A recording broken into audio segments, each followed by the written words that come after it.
Hello, good morning बच्चों। कैसे हैं आप सभी? बेटा, आज हम क्लास 10 से एक स्टोरी रीड करेंगे जो हमारी टू स्टोरीज अबाउट फ्लाइंग से ली गई है। चैप्टर का नाम जो है और जिसमें हम आज जो स्टोरी रीड करेंगे वो है हमारी ब्लैक एरोप्लेन, जो बाय फ्रेडरिक फॉर्सिथ, क्लास 10 से, यानी जो इसके राइटर हैं। आपका एक नंबर का क्वेश्चन ये भी आ सकता है कि who is the writer of black aeroplane. ठीक है, तो आपको क्या लिखना है? फ्रेडरिक फॉर्सिथ। चलिए अब हम इस स्टोरी को लाइन टू लाइन पहले इंग्लिश और फिर हिंदी में समझ लेंगे। एक लाइन इंग्लिश, एक लाइन हिंदी, ताकि अगर आपको स्टोरी समझ में आ जाएगी तो सबसे बड़ी बात है कि बेटा एक तो आप क्वेश्चन आंसर उसके इजीली कर दोगे, और प्लस हमारा जो एक आता है वो आता है, ये कंप्रेंशन आती है एक, जिसमें से एक पैराग्राफ दिया होगा आपको और क्वेश्चन छांट के लिखने होंगे। तो अगर हमें एक एक वर्ड का मतलब समझ में आ जाएगा तो हम स्टोरी समझ में आ जाएगी, तो उसका जो पैराग्राफ है उसमें से जो कंप्रेंशन करनी है हम बहुत इजीली कर देंगे। तो चलिए हम अपनी स्टोरी स्टार्ट करते हैं ब्लैक एरोप्लेन से, जो फ्रेडरिक फॉर्सिथ ने लिखी हुई है। क्लास 10 से हमारी चैप्टर जो है क्लास 10 से ली गई है। तो हमारी स्टोरी शुरू होती है अब। The moon was coming up in the east behind me, and the star was shining in the clear sky above me। चांद पूर्व दिशा में मेरे पीछे उग रहा था, यानी कि चांद जो था वो पूर्व दिशा से निकल रहा है, चांद दिख रहा है चांद, और तारे मेरे ऊपर साफ आकाश में चमक रहे थे। यानी बिल्कुल एकदम से जो राइटर कहना चाहता है कि बिल्कुल क्लियर मौसम था, एकदम साफ, बिल्कुल साफ आसमान, बिल्कुल तारे चमक रहे हैं। वो कहता है there was not a cloud in the sky. आकाश में एक भी बादल नहीं था, बिल्कुल एकदम से क्लियर, बहुत एकदम से अच्छा फील हो रहा था। I was happy to be alone high up above the sleeping countryside. मैं सोए हुए, यानी रात का टाइम है, अब जब तारे चमक रहे हैं तो अंडरस्टूड सी बात है कि रात का टाइम है। तो मैं सोए हुए ग्रामीण इलाके के ऊपर अकेले अकेले होने से खुश था। यानी कि मैं बहुत खुश था कि ग्रामीण इलाका कितना अच्छा, एकदम से आसमान साफ है और मैं फ्लाइंग कर रहा हूं, यानी कि मैं एरोप्लेन को उड़ा रहा हूं। I was flying my old Dakota aeroplane over France back to England. मैं अपने पुराने डकोटा हवाई जहाज को फ्रांस से इंग्लैंड वापस ले जा रहा था। तभी देखिए क्या होता है कि I was dreaming of my holiday and looking forward to being with my family. मैं अपनी छुट्टियों के सपने देख रहा था। यानी कि अब इस जो ये फ्लाइंग थी, इसकी ये उड़ान थी, उसके बाद ये अपनी हॉलीडे के लिए जाना चाह रहा था, तो वो अपने सपने लेने लगा। मैं अपनी छुट्टियों के सपने देख रहा था और अपने परिवार के साथ होने की प्रतीक्षा कर रहा था। यानी कि अब मैं उम्मीद कर रहा था कि मैं इस फ्लाइट के बाद, अपने खुश हो रहा था कि इस फ्लाइट के बाद तुरंत मैं अपने घर जाऊंगा और अपने परिवार के साथ छुट्टियां स्पेंड करूंगा। I looked at my watch 1:30 in the morning. मैंने अपनी घड़ी देखी, सुबह के 1:30 हुए थे जिस मेरी घड़ी में। I should call Paris control soon।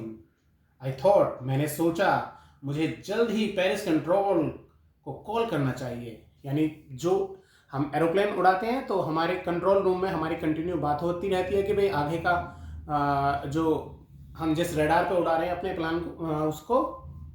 Plane को, तो वो किस तरह से क्लियर है, क्या है। यानी सिग्नल के लिए हम अपने कॉल कंट्रोल रूम में बात करते रहते हैं। मैंने सोचा, हाँ वो कहता है as I looked down past the nose of the aeroplane I saw the lights of a big city in front of me. जैसे ही मैंने हवाई जहाज की नाक के आगे नीचे देखा, मैंने अपने सामने एक बड़े शहर की रोशनी देखी। यानी मैंने जैसे ही सामने देखा तो एक बड़े शहर की रोशनी मुझे दिखाई दी। I switched on the radio and said, Paris control room, Dakota DS 088 here, over। मैंने रेडियो चालू किया और कहा, पेरिस कंट्रोल डकोटा DS-008 यहाँ, can you hear me, I am on the way to England, क्या आप मुझे सुन सकते हैं, मैं इंग्लैंड जा रहा हूं, over. The voice from the radio answered me immediately, radio से आवाज ने तुरंत उत्तर दिया, DS-0018 I can hear you, DS-0018 मैं आपको सुन सकता हूं। यानी वहां पर जो कंट्रोल रूम में बैठा हुआ था उसने कहा कि मैं आपको सुन सकता हूं। You ought to turn 12 degrees west now, DS-0018 over, आपको अब 12 डिग्री पश्चिम की ओर मुड़ना चाहिए, DS-0018 over. I check the map and the compass switched over to my second and last fuel tank and turn the Dakota 12 degrees west towards England।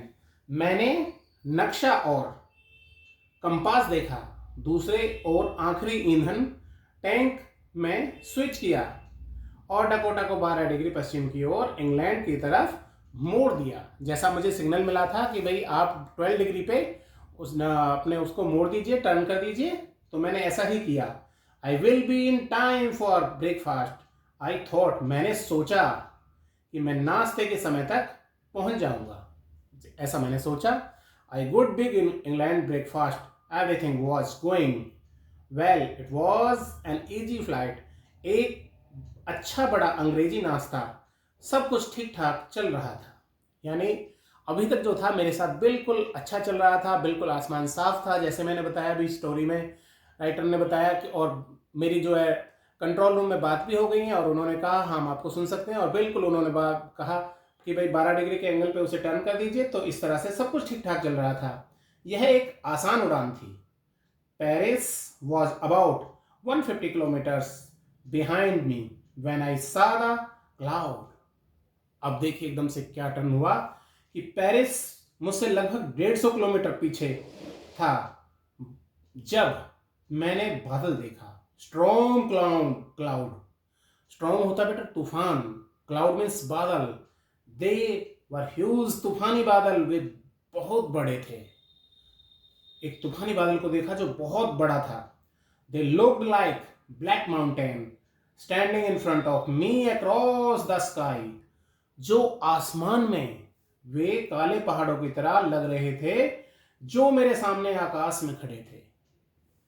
ठीक है बेटा, अब वो कह रहा है कि I knew I could not fly up and over them and I did not have enough fuel to fly around them to the north over south. मुझे पता था कि मैं ऊपर से उड़कर उन्हें पार नहीं कर सकता।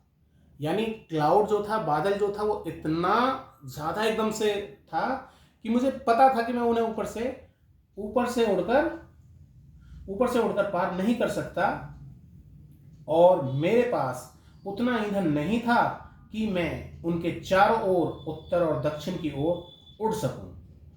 आई ought to go to back Paris, I thought, but I wanted to get home। मुझे पेरिस वापस जाना चाहिए, मैंने सोचा, लेकिन मैं घर पहुंचना चाहता था। अब आगे आने वाले टाइम में उसकी जो थी वो हॉलीडे थी, और अब वो कह रहा है कि मैं घर पहुंचना चाहता था। आई वॉन्टेड ब्रेकफास्ट, मैं नाश्ता करना चाहता था। I will take the risk, I thought, मैं and fuelled at old Dakota straight into the storm, मैं जोखिम उठाऊंगा, मैंने सोचा, उस पुराने डकोटा को सीधे तूफान में उड़ाने, यानी डकोटा को सीधे तूफान में उड़ाने लगा। अब वो कह रहा है कि inside the cloud everything was suddenly black, बादलों के अंदर अचानक सब कुछ काला हो गया था। It was impossible to see anything outside the aeroplane, हवाई जहाज के बाहर कुछ भी देख पाना असंभव था। यानी कि अब वो जो था बादलों के पास आ गया, बिल्कुल हवाई जहाज के बाहर जो है बिल्कुल देखना असंभव हो रहा था, उसके लिए कुछ भी दिखाई नहीं दे रहा था। The old aeroplane jump and twist in the air. पुराना हवाई जहाज हवा में उछला और मुड़ा। I looked at the compass, I could not believe। मैंने कंपास देखा, मुझे विश्वास नहीं हो रहा था। ये देखिए बिल्कुल चारों तरफ बादल आ गए हैं उसके। जो एरोप्लेन जो उड़ा रहा है, जो पायलट है, my eyes, the compass was turning round and round and round। मेरी आंखों के सामने कंपास गोल गोल घूम रहा था। It was dead, it would not work। यह बेकार हो गया था। यानी कि डेड मीन्स मर जाना, यानी कि खराब हो जाना, खराब बेकार हो गया था, वह काम नहीं कर रहा था। The other instrument were suddenly dead too. बाकी के उपकरण भी अचानक बंद हो गए। I tried the radio. मैंने रेडियो की कोशिश की। Paris control, can you hear me? Paris control, क्या आप मुझे सुन सकते हैं? There was no answer. अब वहां से भी कोई आंसर नहीं आ रहा था। The radio was dead too. कोई जवाब नहीं आया, रेडियो भी बंद हो गया। अब देखिए अब आगे क्या होता है। I had no radio, no compass and I could not see where I was. मेरे पास ना रेडियो था ना कंपास, और मैंने नहीं देख पा रहा था कि मैं कहाँ हूं। यानी कि अब चारों तरफ अंधेरा, एरोप्लेन के बाहर कुछ नजर नहीं आ रहा है, और बिल्कुल उसे लगा कि भाई चारों तरफ जो है मैं कुछ भी नहीं देख पा रहा हूं। I was lost in the storm and, हाँ, मैं तूफान में खो गया था। अब चारों तरफ जब आपको एक तरह से मतलब कि एक ऐसी जगह आप पहुंच जाओ जहां पे चारों तरफ कुछ भी दिखाई ना दे, तो आपको चारों तरफ क्या है, उसे अंधेरा ही दिखाई दे रहा है। Then in the black cloud quite near me I saw another aeroplane. फिर मेरे पास के काले बादलों में मैंने एक और हवाई जहाज देखा। अब देखिए क्या होता है उसके साथ। It had no light on the wings. यानी जो एरोप्लेन के जो विंग्स जो होते हैं, यानी कि जो उसके साइड में जो ब्लेड्स एक तरह से कह सकते हैं हम, जो निकले होते हैं, जैसे विंग पर कहते हैं उसके, उस पर लाइट लगी होती हैं। लेकिन वो कह रहा है कि it had no lights on its wings but I could see the flying next to the to me through the storm. उसके पंखों पर कोई लाइट नहीं थी, लेकिन मैं उसे तूफान के बीच मेरे पास उड़ते देख सकता था। यानी अब मुझे पंखों पर उसके कोई लाइट नहीं है, लेकिन मुझे ऐसा मतलब कि मुझे जो है ऐसा बिल्कुल प्रतीत हो रहा है, यानी कि दिख रहा है मुझे कि मेरे बराबर में एक एरोप्लेन जो है वो उड़ रहा है। I could see the pilot's face turned toward me. मैं पायलट का चेहरा देख सकता था जो मेरी तरफ मुड़ा हुआ था। यानी एक पायलट को मैंने देखा जिसका चेहरा मेरी तरफ मुड़ा हुआ है। I was very glad to see another person. मैं किसी और को देखकर बहुत खुश हुआ। यानी जब आप बिल्कुल असमर्थ हो कोई भी कार्य करने में और अपने साथ किसी को देखें तो एक हिम्मत बन जाती है इंसान की। वही वो कह रहा है कि मैं बहुत खुश हुआ। He lifted me one hand and waved। उसने एक हाथ उठाया और इशारा किया, follow me। He was saying follow me। मेरा पीछा करो, वह कह रहा था मेरा पीछा करो। He knows that I am lost। I thought he is trying to help me। उसे पता था कि मैं खो गया हूं। मैंने सोचा मेरी मदद करने की कोशिश कर रहा है। He turned his airplane slowly to the north in front of my Dakota so that it would be easier for me to follow him। उसने अपने हवाई जहाज को धीरे धीरे उत्तर की ओर मोड़ा मेरे डकोटा के सामने, ताकि मुझे उसका पीछा करने में आसानी हो। I was very happy to go behind the strange aeroplane like an obedient child। यानी मैं अजीब हवाई जहाज के पीछे एक आज्ञाकारी बच्चे की तरह चलने लगा। यानी अब मेरे पास कोई ऑप्शन भी नहीं था, और मुझे लग रहा है कि भाई कोई मेरे बराबर में आके कोई इंसान मुझसे कह रहा है कि भाई आप मेरा पीछा करो, तो मुझे लगा कि हाँ भाई बिल्कुल इसे दिख रहा है, इसे पता है, तो मैं उसके बिल्कुल एक आज्ञाकारी बच्चे की तरह मैं उसके पीछे चलने लगा और बहुत खुश था। After half an hour the strange black aeroplane was still there in front of me in the clouds. वो कह रहा है कि आधे घंटे के बाद वह अजीब काला हवाई जहाज अब भी बादलों में मेरे सामने था। यानी आधा घंटा बीत चुका है और वह काला हवाई जहाज जो था वो अभी भी मेरे सामने था। वो कह रहा है now there was only enough fuel in the old Dakota, last tank to fly 5 or 10 minute more. अब पुराने डकोटा में आखिरी टैंक में केवल 5 या 10 मिनट उड़ने के लिए पर्याप्त ईंधन था। यानी अब जो मैंने फ्यूल चेक किया तो मैंने उसने बताया, जो फ्यूल वाली नेडल थी उसने बताया कि भाई 5-10 मिनट का ही जो फ्यूल है, ईंधन जो है मेरे पास बचा हुआ है फ्लाई करने के लिए, यानी उड़ने के लिए। वो कह रहा है I was starting to fuel frightened again. मैं फिर से डर महसूस करने लगा था। But then he started to go down and I followed through the storm. लेकिन फिर उसने नीचे जाना शुरू किया और तूफान के बीच उसका पीछा किया। Suddenly I come out of the cloud and सा 2 long straight lines of the light in front of me। अचानक मैंने बादलों से बाहर आया और अपने सामने 2 लंबी सीधी रोशनी की पंक्तियां देखी।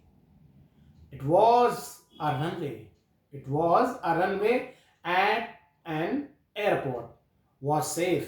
वह एक रनवे था, और रनवे होता है बेटा वो जहां पे एरोप्लेन जो है वो यानी कि उतरते हैं और जहां से अपना फ्लाइंग होते हैं। एक हवाई अड्डा, मैं सुरक्षित था।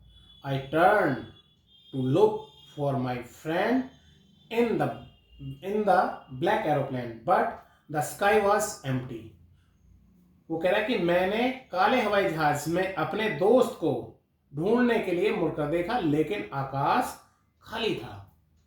अब जो ब्लैक एरोप्लेन का जो है, यानी कि हाँ, वो कह रहा है कि मैं जो है जब मैंने मुड़ के देखा पीछे की ओर कि मैं अपने फ्रेंड से हेलो हाय मतलब थैंक यू बोल दूं, तो लेकिन वो देखा तो उसने देखा आकाश जो है बिल्कुल वो खाली है। There was nothing there, the black aeroplane was gone. वहां कोई कुछ भी नहीं था, काला हवाई जहाज गायब हो गया था। आई could not see it anywhere. मैं उसे कहीं भी नहीं देख पा रहा था। वो कह रहा है आई लैंडेड, उसने लैंड किया वहां पे। I landed and not sorry to walk away from the old Dakota near the control tower. मैंने लैंड किया और कंट्रोल टावर के पास पुराने डकोटा से दूर जाने में कोई खेद नहीं हुआ। I went and asked a woman in the control room, control center where I was and who the other pilot was। मैं गया और कंट्रोल सेंटर में एक महिला से पूछा कि मैं कहाँ हूँ और दूसरा पायलट कौन था। I wanted to say thank you। मैं धन्यवाद कहना चाहता था, मैं उसे धन्यवाद कहना चाहता था। She looked at me very strangely। यानी वो बिल्कुल स्ट्रेंजली होके उसे देखने लगी। And then laughed. उसने मुझे बहुत अजीब तरीके से देखा और फिर हंस दी। वो हंसने लगी। अनदर एरोप्लेन, यानी दूसरा हवाई जहाज। Up there in the storm, on the storm, no other airplane were flying tonight. Flying tonight. Yours was the only one could see on the radar. वो कह रहा है could see on the radar. एक और हवाई जहाज इस तूफान में ऊपर आज रात कोई और हवाई जहाज उड़ान नहीं भर रहा था। आपका हवाई जहाज ही एकमात्र था जिसे मैं रडार पर देख सकती थी। यानी वो कह रही है कि जिसे मैं रडार पर देख सकती थी वो केवल एक आप ही का हवाई जहाज था। So who helped me to arrive there safely without a compass or a radio and without any more fuel in my tank. तो किसने मेरी मदद की कि मैं बिना किसी कंपास के, रेडियो और बिना टैंकों में ईंधन के वहां सुरक्षित पहुंच सका। Who was the pilot on the strange black aeroplane flying in the storm without lights? तूफान में बिना लाइट्स के उड़ रहे उस अजीब काले हवाई जहाज का पायलट कौन था? यानी वो जो पायलट था जो उड़ रहा था डैकोटा, उसमें फ्लाइट में जो उड़ रहा था, तो वह सोचने लगा कि भाई वह कौन था। तो ये स्टोरी है बेटा जो आपकी फ्रेडरिक फॉर्सिथ ने लिखी है। क्लास 10 से ये चैप्टर लिया गया है। एक बार फिर से देखिए, हम आपको थोड़ा मोटा मोटा बता देते हैं। देखिए यहाँ पे वो आके उस महिला से पूछता है कि भाई वो अदर एरोप्लेन जो मतलब कि वो था दूसरा, वो कहाँ पे है। यहाँ पे वो है बेटा, वो जब फ्लाइट उड़ा रहा है, डकोटा फ्लाइट को उड़ा रहा है, तो देखिए चारों तरफ जो है बिल्कुल एकदम से काले बादल उसके सामने छा जाते हैं, इसमें दिखाया गया है। और एक आपको बता दें कि ये जो स्टोरी है फ्रेडरिक क्लास 10 से आपकी ली गई है, फ्रेडरिक फॉर्सिथ के द्वारा लिखी गई है। आपका क्वेश्चन ये भी आ सकता है भाई ब्लैक एरोप्लेन जो है कि राइटर कौन है, तो फ्रेडरिक फॉर्सिथ। और अब आपका जो है इसमें से कंप्रेंशन आ सकती है, क्वेश्चन आंसर आएंगे, आप इजीली कर सकते हैं कि भाई आपको जो हम यानी कि इसमें किस किस फ्लाइट का जिक्र किया है, एक तो डैकोटा और एक ब्लैक एरोप्लेन का। ब्लैक एरोप्लेन तो चैप्टर का भी नाम है आपका, तो इजीली आपको याद रहेगा। और प्लस एक कौन सी फ्लाइट का जिक्र किया गया है इसमें, तो डैकोटा आपका जो दे रखा है, डैकोटा फ्लाइट के बारे में बताया गया है। और शुरू में बताया कि भाई आसमान कितना साफ था और जो पायलट है वो अपने घर जाने की जल्दी में है। अचानक उसके बीच में वो रास्ते में बिल्कुल पहले तो वो बहुत खुश था कि चारों तरफ उसे खुशी खुशी नज़र आ रही थी, वो छुट्टियों में अपने घर जाने वाला है। और एकदम से बिल्कुल वो थोड़ी देर में सोच रहा है कि भाई मैं घर जाके नाश्ता करूँगा, ये वो अपनी फैमिली के साथ होऊंगा, लेकिन इतने में ही उसके सामने काले बादल छा जाते हैं। और फिर बाद में उसे लगता है कि एक ब्लैक एरोप्लेन जो है उसकी हेल्प कर रहा है। और इस तरह से जो है पूरा स्टोरी जो है आपके सामने है। तो अब आप इजीली स्टोरी को अगर 2-3 बार इसे देख लेंगे वीडियो को, तो आपको समझ में आ जाएगी, बहुत अच्छी तरह से आप समझ लेंगे।